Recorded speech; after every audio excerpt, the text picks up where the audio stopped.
Hi there, I'm Ken Biles. Welcome to Ritual 101.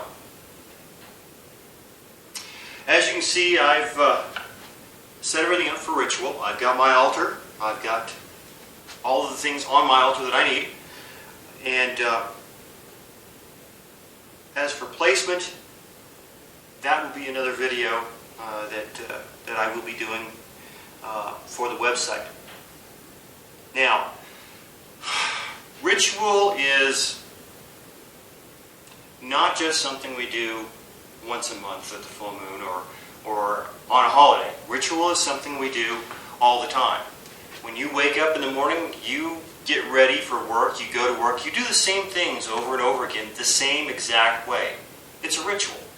If you change the order of something, or if for whatever reason you don't do one of the things that you would normally do in your morning routine, it screws you up. You lose track. You forget other things. You wonder if you did everything that you were supposed to. That's what ritual is. It's doing the same thing the same way every time. And the purpose for that is that if you're doing a ritual the same way every time, you no longer have to focus on what it is you're doing ritualistically. You don't have to focus on casting circle or calling quarters or any of the other parts of the ritual that you would normally do, because you do them, it becomes second nature. It's no longer something you put conscious thought to.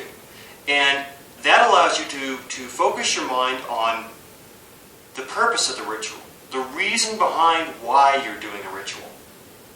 So, basic altar setup. What I try and do, just because this is the way I was taught and it makes sense to me, is I try and place the things on the altar that I'll need in the quarter that they belong to. So, for example, a bowl of water will go in the west. West is water, at least according to my tradition. Salt goes in the north. Incense, an incense burner, goes in the east, because incense is air. And of course, the sacred lighter goes in the south. Now, first thing I always try and do is light the charcoal, because it's going to be the thing that's going to take the longest to set up. Why worry about this while you're doing a ritual when you can have it done beforehand?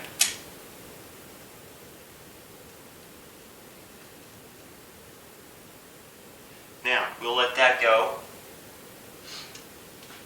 And with these charcoal, they're the self-starting, where they've got saltpeter in them, and you can see the line of sparks as it goes across the charcoal, so you know that it's actually started and burning.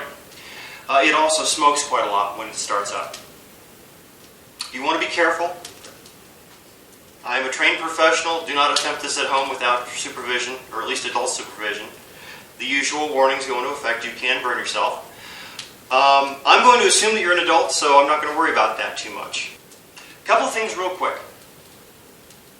A lot of people love to use sage to smudge. I've got a small sage stick here. Sage is wonderful. It's a cleansing herb. The problem with sage, it takes forever to start, and once it is started, it's really hard to put it out.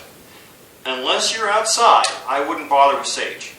In fact, what I use sage with a sage stick for is when I go around casting circle, I cast a circle 3 times. A thrice cast circle, once with my athame, once with incense, and once with water, salt and water. I use this to dip in the salt and water to sprinkle around the circle.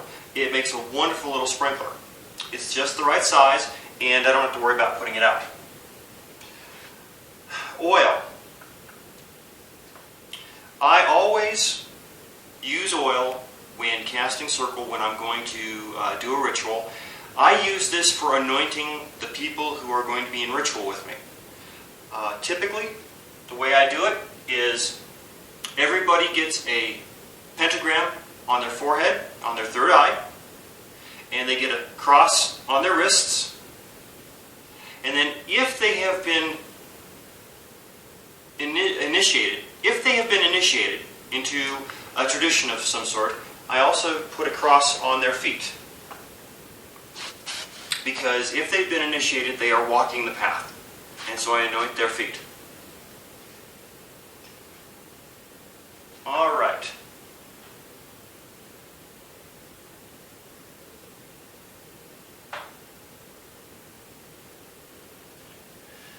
I love the way things play around in water. Okay. On the altar, we have all of the things that we're going to need for our ritual. We have God and Goddess candles. We have a bowl of water. We have a goblet with whatever libation we're going to be using.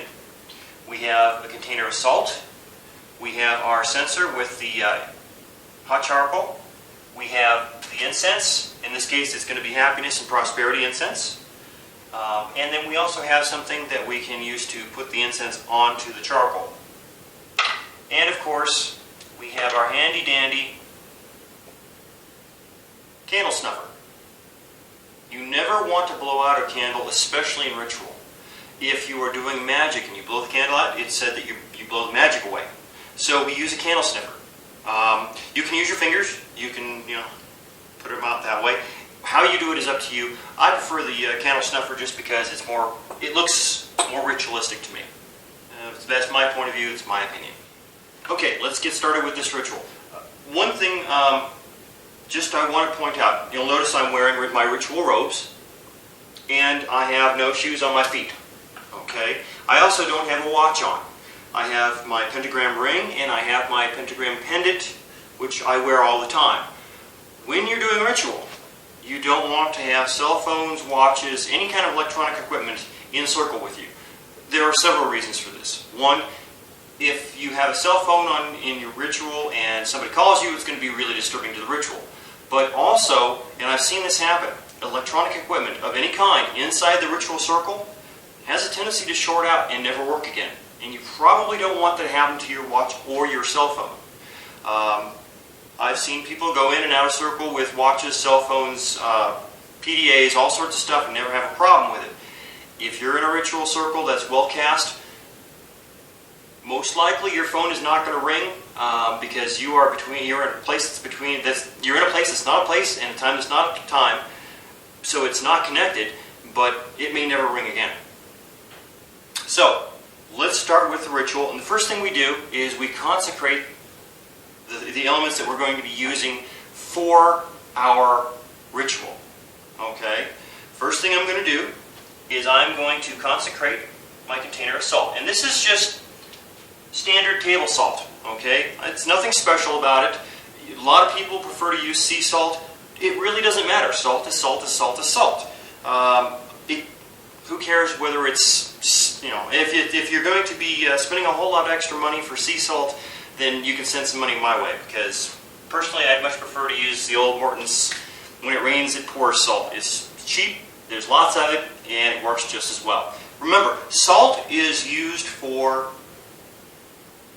cleansing. Okay? That's what